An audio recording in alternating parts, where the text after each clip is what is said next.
Then I'd like to welcome you to our side event on pathways to prosperity and climate neutrality. This is the huge contradiction within the Sustainable Development Goals, the Agenda 2030.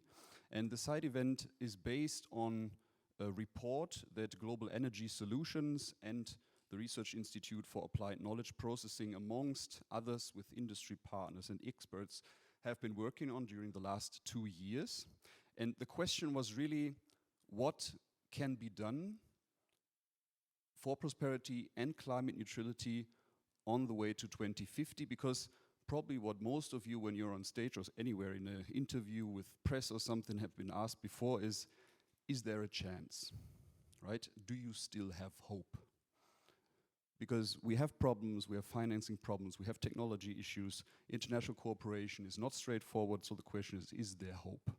And that was the fundamental question when we started our work on that report, thinking about a way up to 2050 that is technically practical, possible, economically viable, and also possible to be rolled out on a global scale.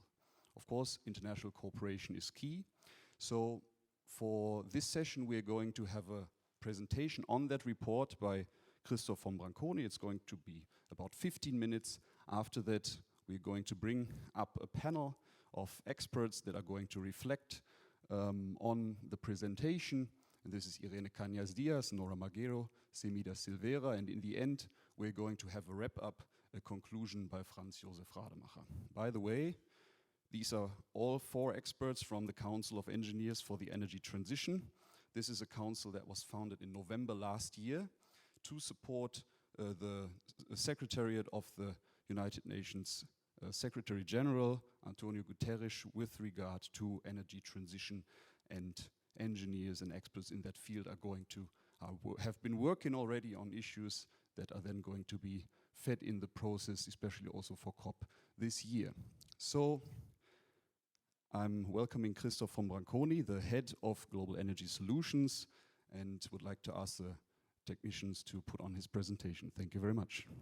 Well, thanks, Tobias, for your kind introduction. Ladies and gentlemen, as you learned in this remarkable conference, there are 1,001 aspects to get to net zero. Under the guidance of Professor Rademacher, we have been so courageous to just focus on the key questions. In order to have a reference solution at all, that was the question whether it was possible, so we have one, but we feel that it will be 2050 before the world has reached, it will be 2070 before the world has reached net zero and not 2050. And the solution that has been developed by the team allows prosperity for everyone, also for low and middle income countries like in Africa. Let me give you the insight. What was the approach?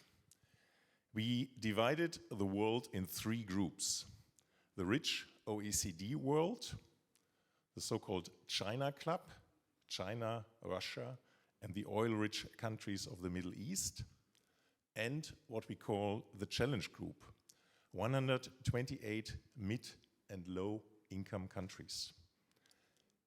Each of those 3 groups are today contributing about roughly 1/3 to global emissions. You see on the chart that the population and GDP numbers today and in 2050. Population growth only takes place in the Challenge Group. And the Challenge Group is the one that is entitled to grow without prioritizing climate issues. In our model, their GDP quadruples, basically meaning in our forecast, we think it's possible that by 2050, it is 4 times what it is today. And that, of course, will significantly help those countries to achieve their social development goals. Now, in terms of climate net zero achievement, the OECD group has the means and the commitment to be climate neutral by 2050. With regard to the China Club, China has said it will attain net zero in 2060. And so the question is, there will be no, or the point is there's no solution for net zero for the globe overall if there's not a solution for reaching net zero for the challenge group. So the real question becomes, how can the challenge group countries achieve net zero by the middle of the century? And what are the elements for that solution? From our point of view, there are 6 elements to consider.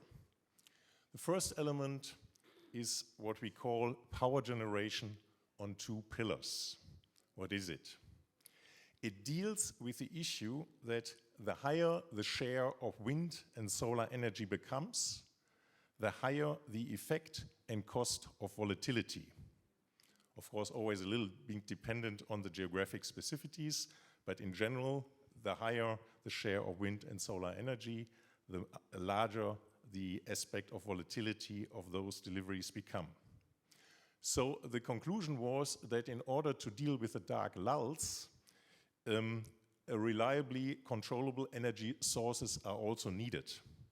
And we are of the view that probably about 40 to 60% share for the so-called new renewables is what makes sense, and that the second reliably controllable energy source for countries should either be fossil energies with carbon capture in order to eliminate harmful emissions, or possibly nuclear energy in those countries which have the means and kind of the capabilities to apply nuclear energy. That leads to the second element of the solution. And the second element is what we call the joker.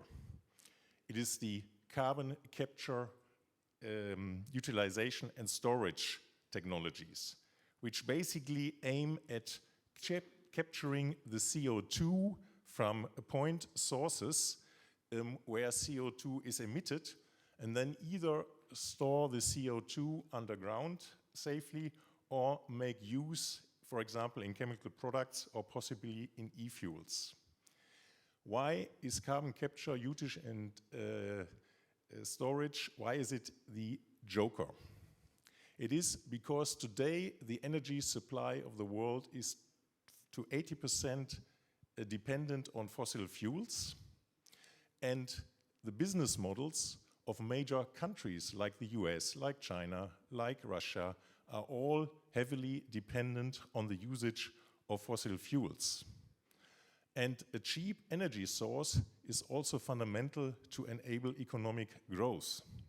So from our conviction, a lot speaks for very consistently applying carbon capture technologies, and one may also look to other people who dealt with the net zero challenge, like the International Energy Agency or IRENA, all consider carbon capture technologies as the major area where growth in application needs to happen in order to at all have a chance to get to net zero.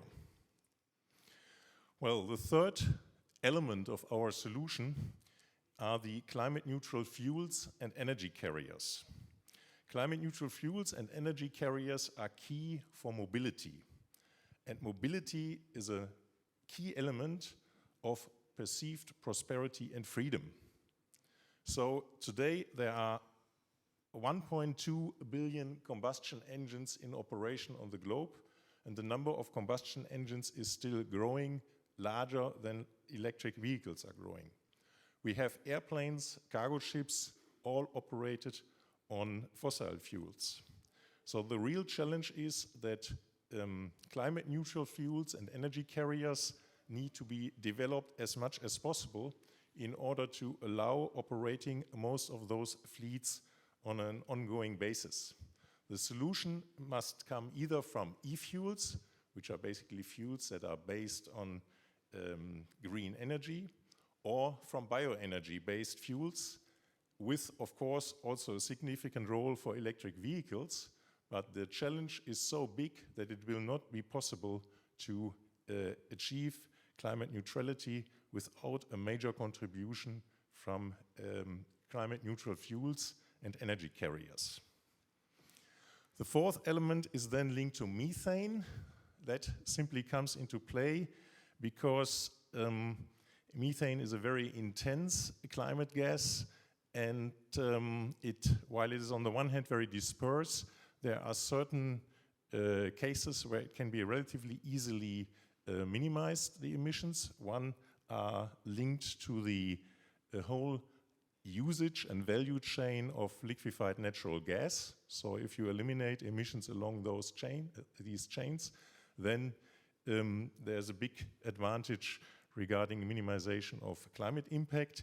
And the other are kind of flare gases. When flare gases from the exploration of natural gases are emitted, then of course it is possible to kind of reduce the negative impact on the climate. And it is a relatively cheap way to improve the climate situation, as the methane itself has such a dramatic negative impact, so elimination gives us kind of a very positive effect. Now, after these technological focused elements, we have to talk about nature.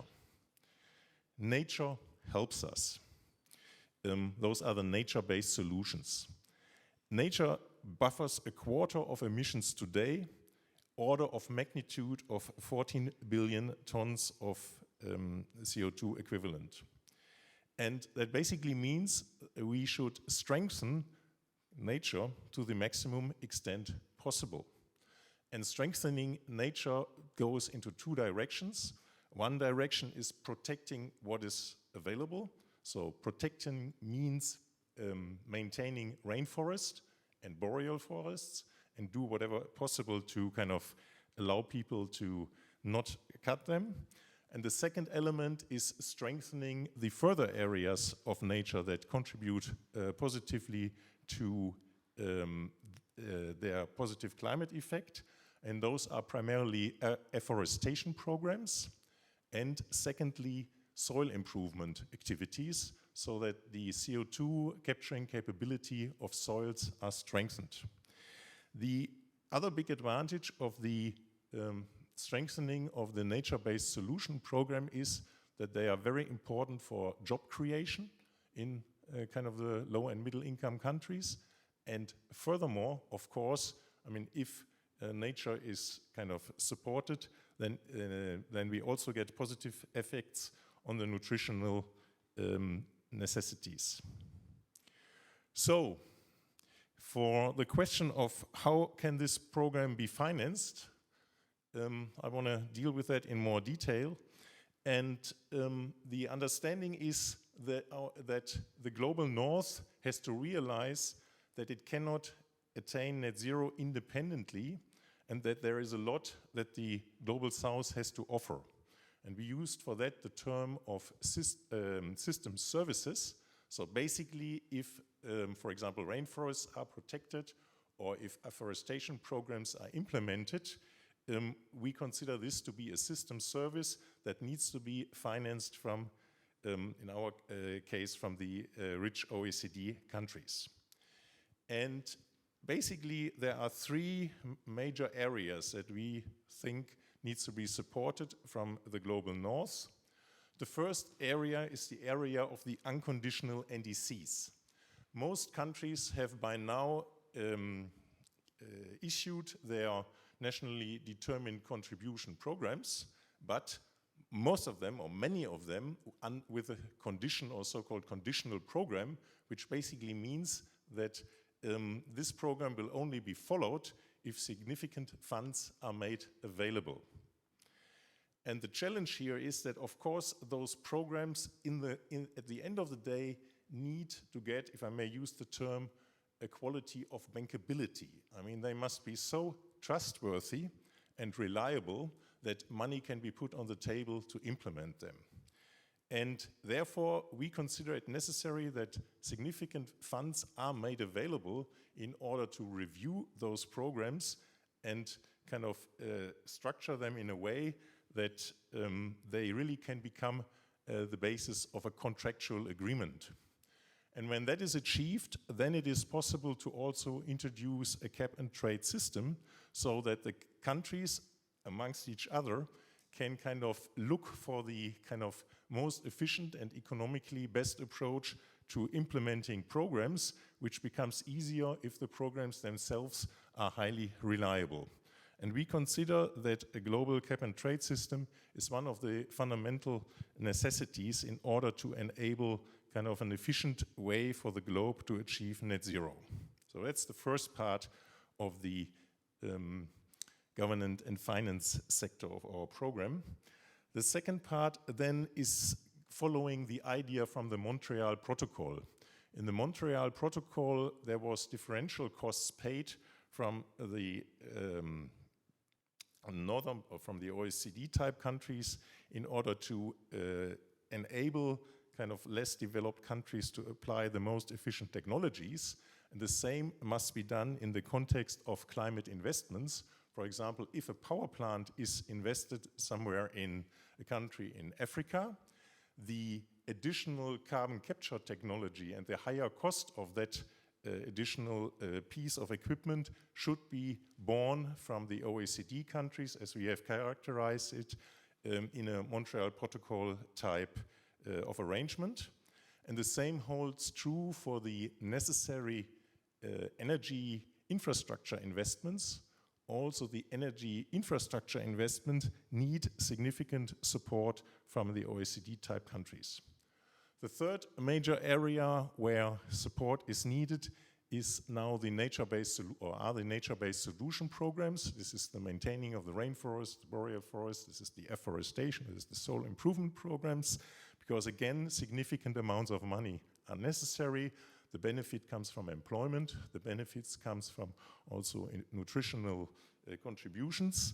And our estimate was that this overall program would end up to some $1.2 trillion per year, which is pretty much an $800 per OECD citizen per year contribution, pretty much 12 times of what is kind of looked for today.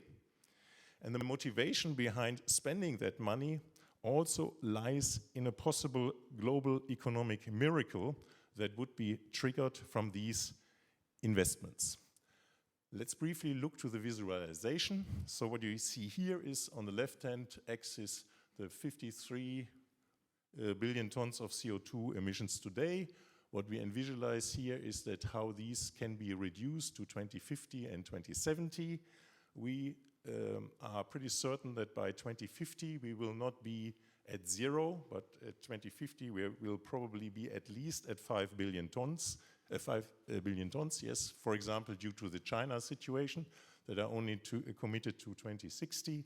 And for example, India is committed to 2070. So we expect that also in case our programs are applied, at 2060 there will be at least 3 billion tons left. Under the blue line, the first areas A, D, and G, that is the ongoing contribution from nature, the reduction of 14 billion tons a year. Then you see a red line in the middle. This is what we would consider the business as usual curve. And finally, if our programs are implemented in the best case, the orange line that goes from 39 up to 0 in 2070 is what could be achieved.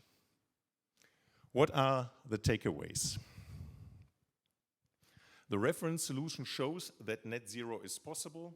There may be better solution, but without cooperation, there may be no solution at all. Reaching global net zero will be decided in the low and middle income countries, the challenge group. Technology and nature will have to play together, so there are key areas that need to be focused on the technology side, and at the same time, a lot of focus needs to go on nature, and hopefully innovation helps us on the way. Unfortunately, a yearly contribution of $800 per OECD citizen appears to be the minimum cost solution. Thank you.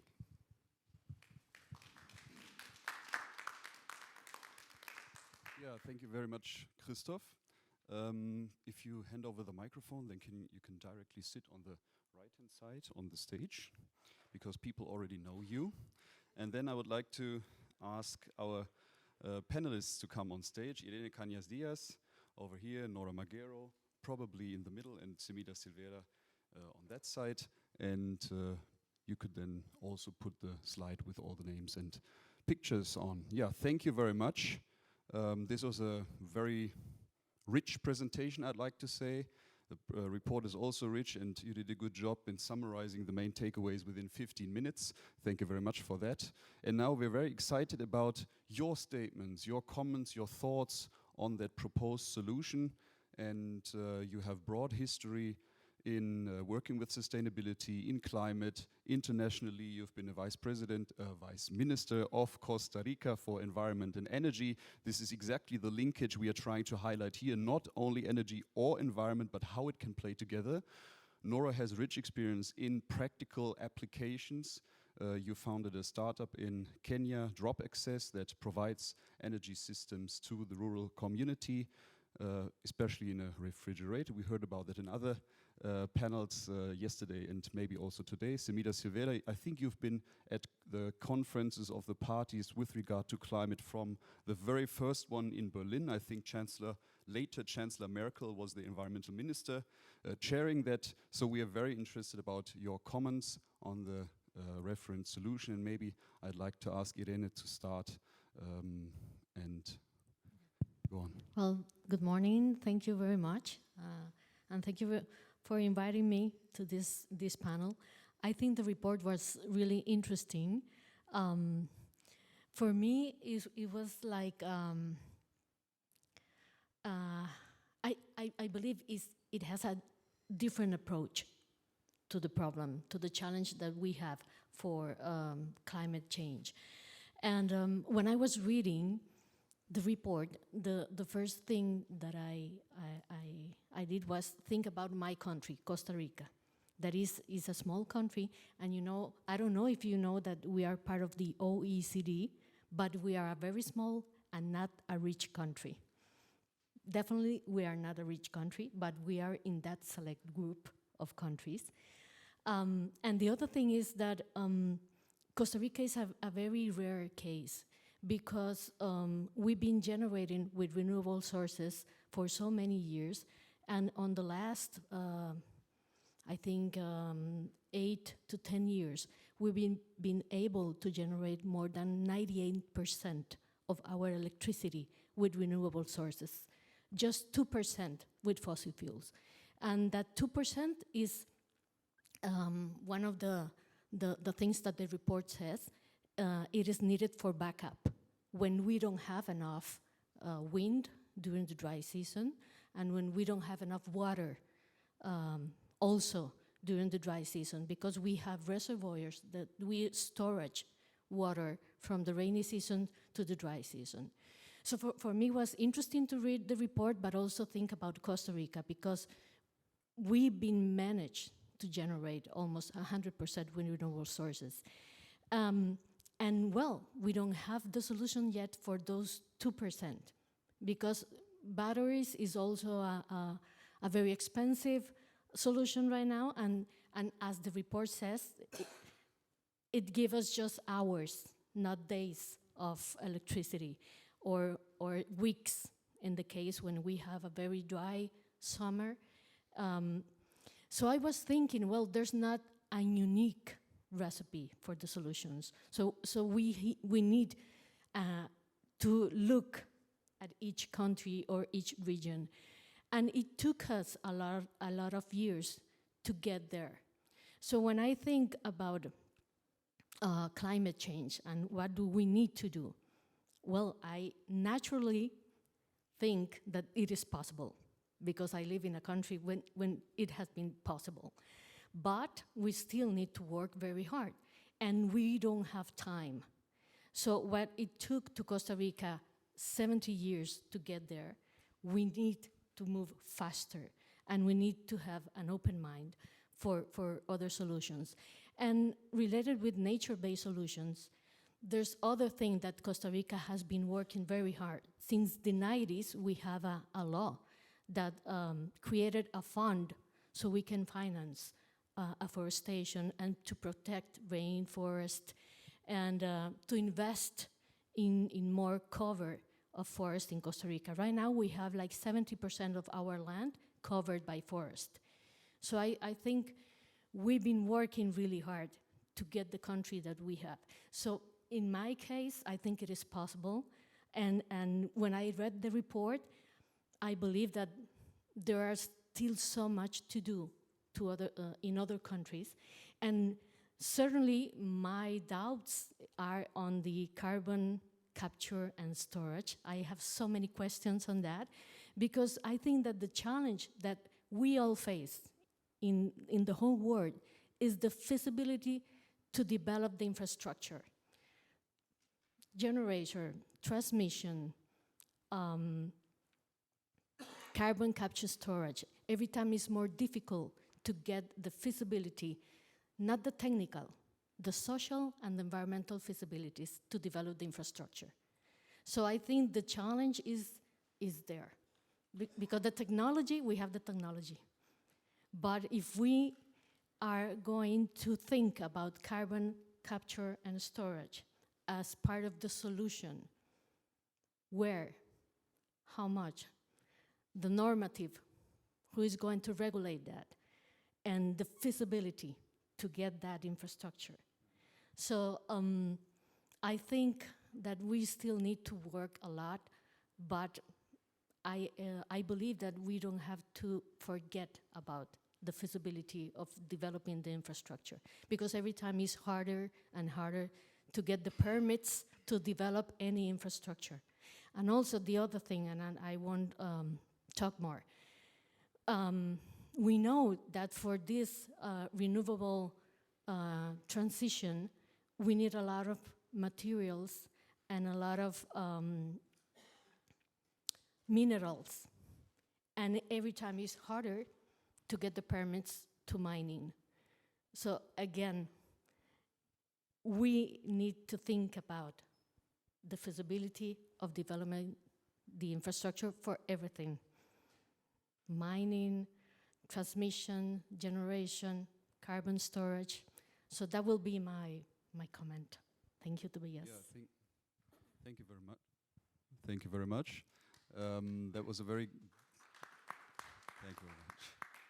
A very interesting statement, and if I highlight something, it's importance of infrastructure for the realization, from getting the technical solutions into practice on large scale. Time is a factor, right?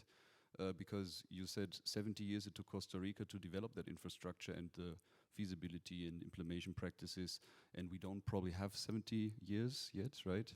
And the other thing is that we need to break down that global model that has been presented for being applied for individual countries, regional solutions, probably also national solutions, because every country, of course, is different. That would be probably a next step. You always have work to do, as you said, but of course this gives inspiration for how to break that down and how every country fits into that solution. Thank you very much for this. Nora, we are excited about your view, because Christoph very much highlighted the importance of the so-called challenge group, and let me emphasize, challenge here is really about realizing prosperity and climate neutrality at the same time, right? Depending on how you pronounce it, how you use the word challenge, can be negative, positive. We see that as really affirmative. This is where the core problem is, because so often global south countries have been exploited for the benefits of the others, and this is what is certainly not feasible for the future. So what are your comments about the report? Oh my goodness. So I come from Kenya, and Kenya we have pretty much 90% renewable energy being injected into the grid, and I know we have the potential, and we're driving to have 100% renewable energy being injected into the grid. And I've spent so many of my career years, very little compared to the panel, promoting renewable energy. adoption, for it to be largely take part in the transition. But really, as an engineer and from a scientific perspective, I always knew at the back of my head that we're going to need much more help to achieve net zero beyond just renewable energy.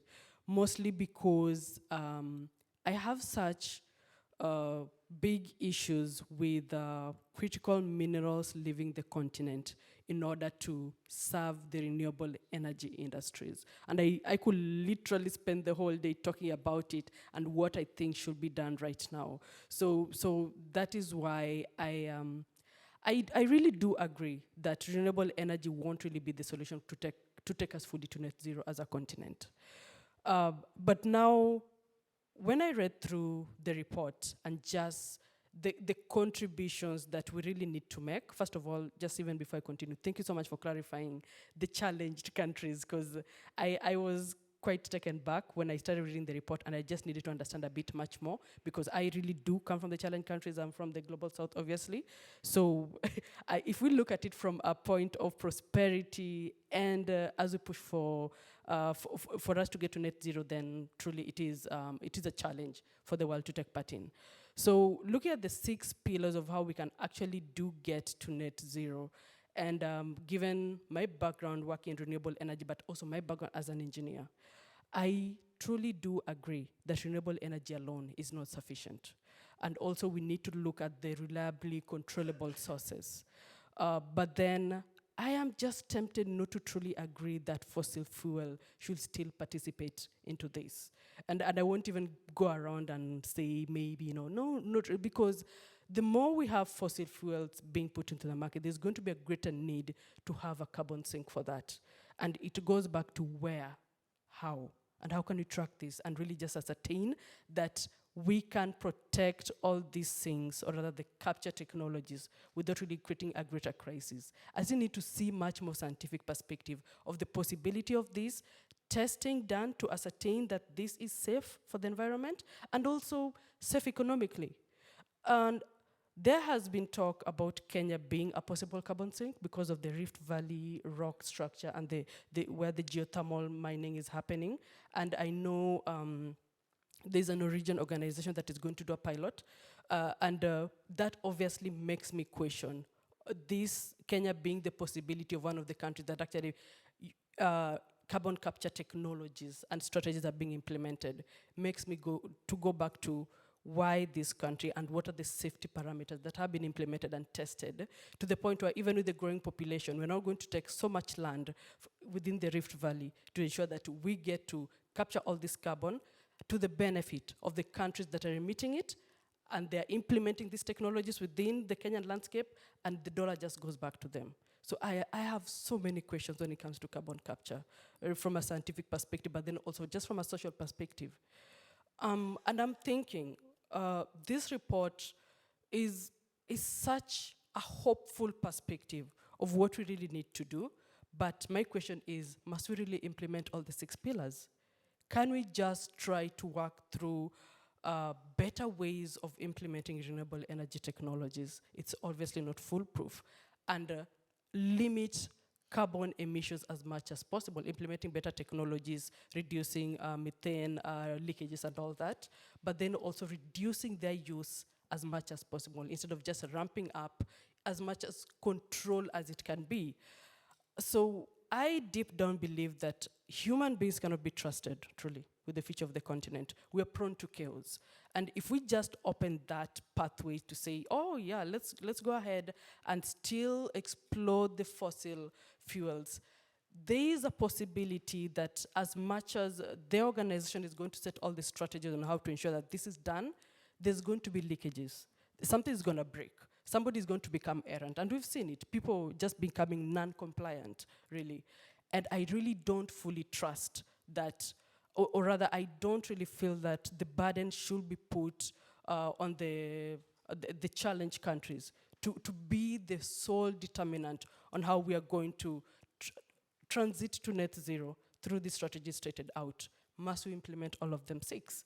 I agree with, I really personally do not mind nuclear energy as a solution, so long as I can be sure that if we install a nuclear plant in Kenya, it's going to be safe, and we've learned sufficiently from the disasters that have happened in the past, and the technology has been improved. I want to read that. I want to experience that, just to be so sure that we can go into nuclear without really focusing on going fossil fuel. I completely agree with nature-based solutions, mostly with soil protection and reforestation, but then it must be done appropriately. Right now, Kenya is really, really, really pushing. We have 4% forest cover as a country. That is just dismal, really. And we're really trying to push so that we get to 10% and even beyond 10%. And I see the country really focusing on reforestation measures. But then there's the big issue of the survival of all these measures that we're going to put into them. And it comes back to the soil, what can I say, the quality of the soil, the amount of water, and also just the strategies that have been put there to ensure that these forests actually do survive. So nature-based solution also must be done right. And also countries like Kenya should be given sufficient support to just ensure survival, and also better strategies being put to implement this nature-based solution, mostly stemming from capacity building being appropriately done to ensure that we do take nature-based solutions seriously within the African ecosystem. And I know there is enough, or rather there is sufficient space within the continent to, or even, what can I say, we have opportunities within the continent to implement nature-based solution. So I would rather scale down the second strategy, implementing fossil-based and looking more of how to ramp up nature-based solution as a way of just ensuring whatever carbon that is still being emitted, because obviously we can't reduce it completely, it can be injected into the nature-based solution, but not put up carbon capture technologies to be able to take up what's already being emitted from the fossil fuel. Yeah, thank you very much. Thank you very much. And I think one thought that directly came into my mind is that when we were working on the report, the baseline was that we want to have that 6% on average of economic growth in the Global South countries, and for the least developed countries, the 7% on average per year. This is what the Sustainable Development Goals set as a goal, as a target, right? And then we thought, okay, which contribution or which option we have can contribute to achieving this prosperity goal in combination with the climate neutrality goal, right? And then we had the nature-based solutions. We looked what are the bottlenecks, what is the potential. We had the renewable energies, what are the bottlenecks. We had the hydrogen, what are the bottlenecks to scale up batteries, synthetic fuels. And at some point, all of those building blocks reached a certain bottleneck or limitation on the path to 2050. And we kept on adding building blocks to achieving that target, right? And so our report is more about not either or, but you need to do your best job in all of the areas to be able to really reach that goal, right? And this is probably one strength, because oftentimes a lot of discussions are on either battery electric vehicles or synthetic fuels, either renewables or control reliable sources, but we won't get to the goal if we do not employ all of them in a reliable way, in a possible, and this is what science and politics probably has to work on very strongly, right? Semida, you said you enjoyed being the last in the group, but we have another 15, 20 minutes to go afterwards, so looking forward to your thoughts. No, it was good because, as Rahma says, being the last, a lot has already been said, interesting comments have been made. But I'd like to start complimenting you for, the courage. I think Christopher said we were very courageous, and I agree. I think it's courageous to start an exercise like that. I know how difficult it is. You have a group, and then just creating the boundary of the study is a challenge of its own. And then doesn't matter, you take a big breath and try to encompass a lot. There are still things that you have to leave out to make it work. And but you want to have a system boundary that will make sense and bring insights. I also liked the name of the exercise, Pathways to Prosperity and Climate Neutrality, the aspect of really recognizing that we still need to continue building prosperity in other parts of the world. So I think it's very important. But also when you take a big breath like that, you also open many fronts where people can say, oh, but you didn't consider this, you didn't consider that, and then also a lot of fronts for criticism. And so I think I see the report very much, I mean the exercise and the results very much as a very nice way of kind of saying what do we see is possible. This is one scenario. Now you chose to work with one scenario of prosperity. You could have thought of a different scenario. I think one different scenario for me, I think this is a great opportunity to rethink the way we build prosperity. And this is not there at all. So the way we have built prosperity, really extremely resource intensive way of life. You know, I was thinking the way you introduced that I've been in this business of climate since COP1 and before, actually, thinking that how we, in the beginning, the countries were saying, oh, let's put the South to do things in the South, let's do collaboration so that we mitigate in the South. And the accusation that, okay, the rich countries don't want to do anything, in fact. They don't want to change anything. Actually, in the Bush administration, he says the American lifestyle is not in negotiation. And then really, when I look at you know, whenever I'm traveling in the US and wherever I look to the side, there are 6 lanes, and there are another 6 lanes, so 12 lanes of cars, and we want to solve the problem of transport emissions with electrification. And I don't see yet a serious discussion about sustainable mobility. So we are not thinking of rethinking the prosperity proposition. So this, for me, it reminds me also of the Brundtland report, when, you know, the Brundtland report was the first, let's say at the global level, the first milestone when it comes to sustainability. And, but if you read it really carefully, you will see that basically says, let's continue doing what we do, but a little bit better. That's what the Brundtland report actually does. Said we have to improve the proposition, but it's seen in perspective, was marginal. It was important because it really kind of created a discussion at the global level, a serious discussion. So I think that your report can also create a big discussion, but really I promise you the fossil fuel industry will love it. Because the most important, the largest investments that are being made in the US today are in CCS. And despite all the other things that are being said, it's CCS. And this is to save the fossil fuel industry. I think we have an historical opportunity to rethink the way we build prosperity. And if we just work on the end of the pipe, because for me, CCS is end of the pipe. We are not building circularity. So if we continue doing this, you know, like in the 70s, it was like the chimney. So you put a filter, but you continue the process the same way. And then and this and that. So we want to go for renewables, but we want to go mining, we want to go in large scale in the same model.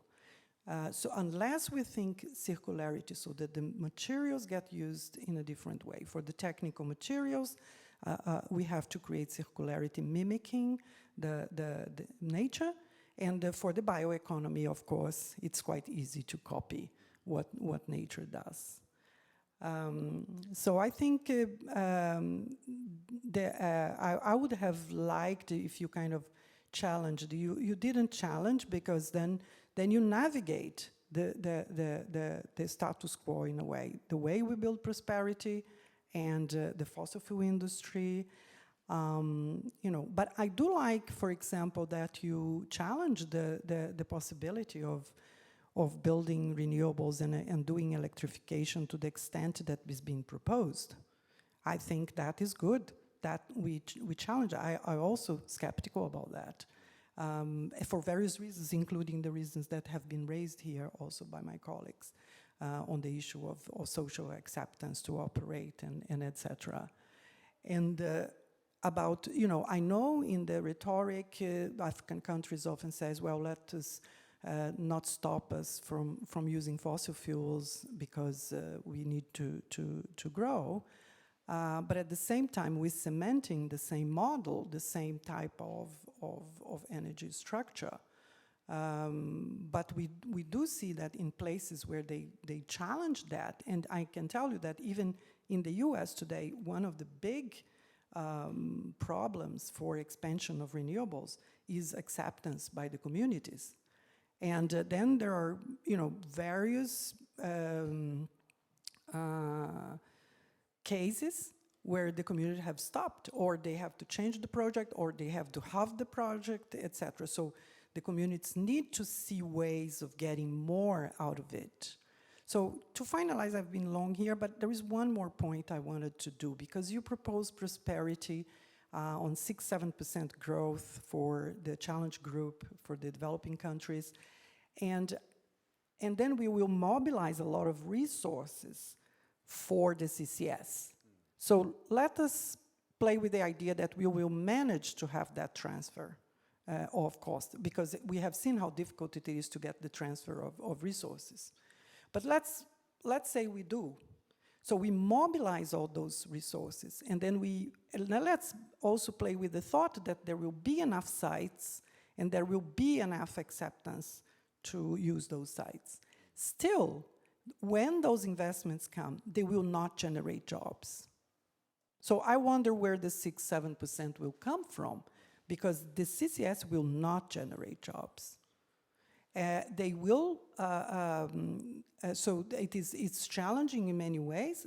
I don't know, I think you don't go around a deep discussion on whether there will be enough sites and enough social acceptance, but for the developing countries, these are, again, it would be an investment that would come, that we use the sites, that will pay for the services, which is good, but it will not generate jobs. So the 6-7%, I don't know. And then we will be mobilizing a lot of resources at the international level for that purpose. Yeah. Thank you very much. I'm just going to get my clock. And Semilia, you touched upon a very important point, right? You talked about financing the whole program, and you talked about the fossil fuel industry that might be very interested in that report, but maybe not involving the industry to a necessary extent is also the reason why we do not gather enough funding globally for a transition, right? And if you look into where the capital is globally, it is 5 to 7 times higher in the private sector than on the state level, but everybody's always looking onto the state level and to do the job without looking into what industry can contribute. And Christoph, you have experience in the private sector working with plant facilities. What do you think? What would be the reaction of industry when they look into our program, and what are the challenges, to not let them take over and define their path, so that is whatever bad has happened will continue forever, right? But how can we get them involved without giving away, so to say, the lead to achieve our goals? Well, Tobias, thank you. And thank you for the 3 very interesting contributions, which generate at least some intention on my side to give a few comments, which I think are important. First of all, we didn't did not end up with the solution we originally wanted.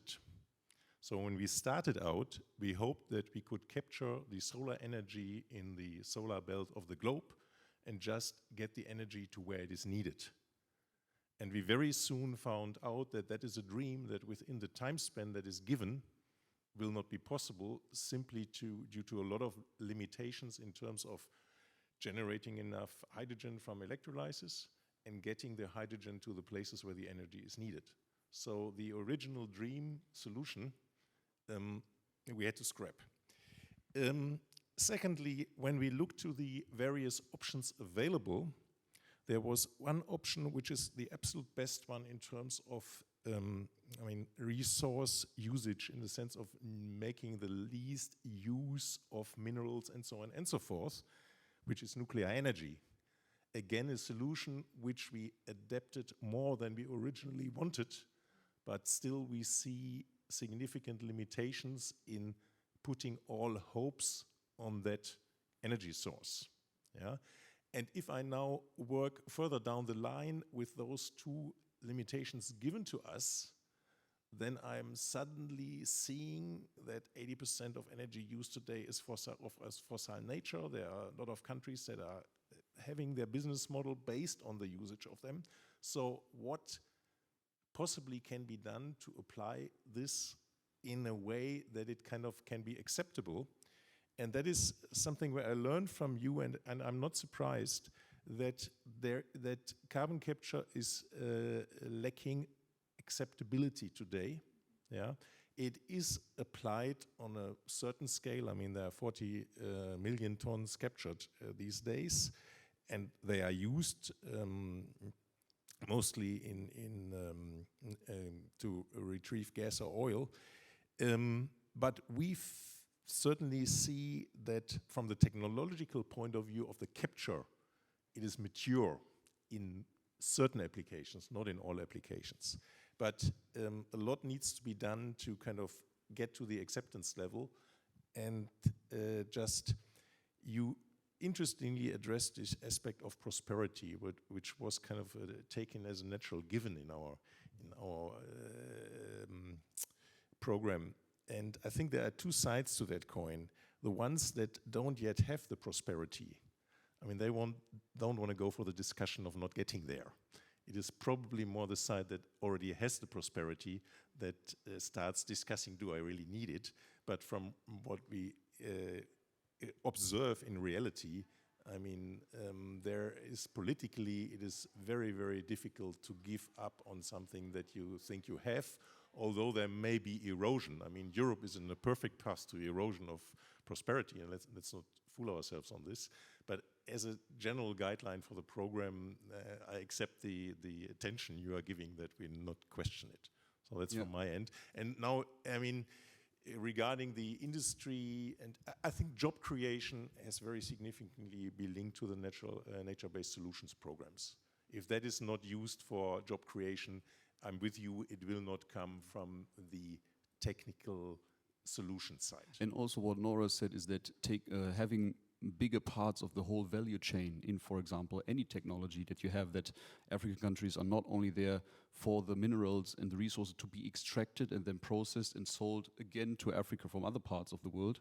This was also something already raised, for example, by Zimbabwe on the last COP, that everyone is basically chanting for keeping more of the value creation within the countries where the resource is also used and it's extracted, right? Let me provide the floor to Franz Josef Rademacher on different angles. One is financing, right? Our report emphasizes that approximately tenfold the amount of money needs to be spent on realizing that project, the program, and also here the terminology challenge group can be used here, because it's also probably a huge challenge for the extended OECD countries to, really spend that funds, right? So from that perspective, the whole challenge group thing turns around, and the extended OECD then becomes the challenge group, right? To then be implementing together with Global South countries the prosperity models. And probably, Semida, if you want to touch upon that point, when you set the boundary conditions, like pricing CO2, like not destroying nature, not exploiting the planet, so to say, right? Probably within that decades to 2050, prosperity models might change automatically because, for example, resource extraction, fossil fuel use, CO2 production is not as cheap as it is now, right? So probably materialistically, the way we live in 2050 from the prosperity point of view is also going to change as an inherent component of the whole program, right? To which extent, in which region, I cannot say right now, right? I don't have a glass skull. But Franz Josef Rademacher, please, your wrap up within the last 5 to 10 minutes. Please, come here. You wanted to stand, right? Yeah, then I can keep So sitting. you can sit. Thanks. You are young enough, you're allowed Sit. to sit, yeah. And I say hello to everybody, and I'm very grateful that we have this session, and I'm grateful that we have this wonderful panel, and I'm particularly grateful that Irene, Noah, and Semida took the time and the effort to look into the report and to give a kind of feedback, which is very important for us in going on with what we are working on. And our starting point was Indira Gandhi's speech, now 51 years ago, at that time in Copenhagen, when she said to the rich world, "We will go with you for nature, but only if we can follow concerning prosperity. And we are absolutely not willing to accept that we will not have prosperity only to protect the environment while you sit there on your high level, good situation, exploiting us. We will not accept that." And I took China as the example, and they had 10 to 12% growth for 2 decades. And the biggest achievement was to bring several 100 million of people out of poverty. This is a real big social contribution to sustainability. The price is that they now have so much CO2 as the OECD countries all together. So that was, of course, our main problem. How to have the prosperity and at the same time solve the climate problem and do Agenda 2030, even if it takes until 2050. Yeah? But however to achieve this, that was the main challenge we had to deal with. And I found it interesting. Semida, you said, where is the circularity? We have to go to circularity. Many people do not realize that the carbon capture way is circular carbon. So you have the carbon in the ground, you take it out as a gas, you burn it, you capture the CO2, you do the CO2 back into the same places where you took the gas, and the carbon goes back. So what you have is, you have a carbon circulation. It is circular economy if you do carbon capture. Now, people are afraid what might happen. For me, important is that the president of Norway, which for many people is a very important country for sustainability, he offered the Europeans to store all CO2 in Europe over this century in his caves, where he took the gas out. He wants to put the CO2 back in the same spaces where it had been for a million years. The Norway president offered it to the Europeans for 30 euros per ton of CO2, the storage. I mean, it's expensive. You have to capture it, you have to transport it, then you have to store it. And I think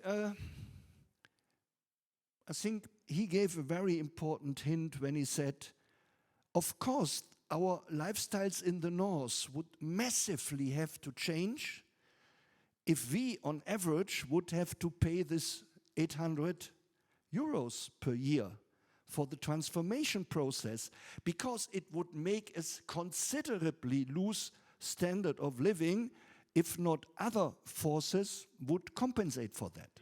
800 euros per person in the OECD Yes. for 1.5 billion, right? Yes. Exactly. Yes, That this is the so it would mean the lifestyles of 1.5 billion people would considerably change if they had to give $800 a year to global development. And that is not in their purse afterwards. That money is in global development. And that pays all the things needed. And you said, well, where are the jobs? Yeah, it's clear where the jobs are. We want that Africa doubles population. They will build the biggest cities in the world. They will build all those skyscrapers. They need the steel. They need the concrete. And it should be produced in Africa and not come from China. And by producing all that what is needed to have a population doubling in urbanization and increasing prosperity, that creates the jobs. But this process has to be co-financed, and therefore the rich countries, they have to transfer that money. And that is exactly what they not want. So in every debate I follow since 20 years is, we have a financial problem. We do not have the resources. Where do we get the finance?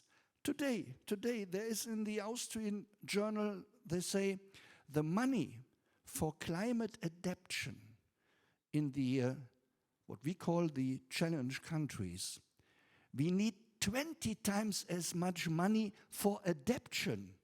We have the money for the adaptation. We don't do what we should do because these rich countries, they are so unwilling to spend money somewhere else. They always want to spend their money at home so that it goes into their purse when they have jobs. What they not want is that the money goes to Africa. Africa imports 90% of processed food for Africa is imported. We want that it is produced in Africa and nowhere else, and that they export. But therefore, they need the money to create that process, and that is a crucial thing. And I personally believe the biggest obstacle to our proposal is not the carbon capture. It is the money transfer. And this rich world will do everything not to transfer. And therefore, that is the point we have to work on. And I think this discussion can help us to even strengthen those points. So I thank you all very, very much. It was very inspiring for me to have you here discussing this with our group. And of course, my thanks goes to everybody here, but natürlich particular to our moderator, because he organized it all. And for you to participate, to our chairperson, who comes from industry and has all the information. And there is a very close link to nature-based solutions. And there is Estelle Herlin. And there is a nature-based solution topic afterwards in this conference. Thank you all so much. Thank you very much.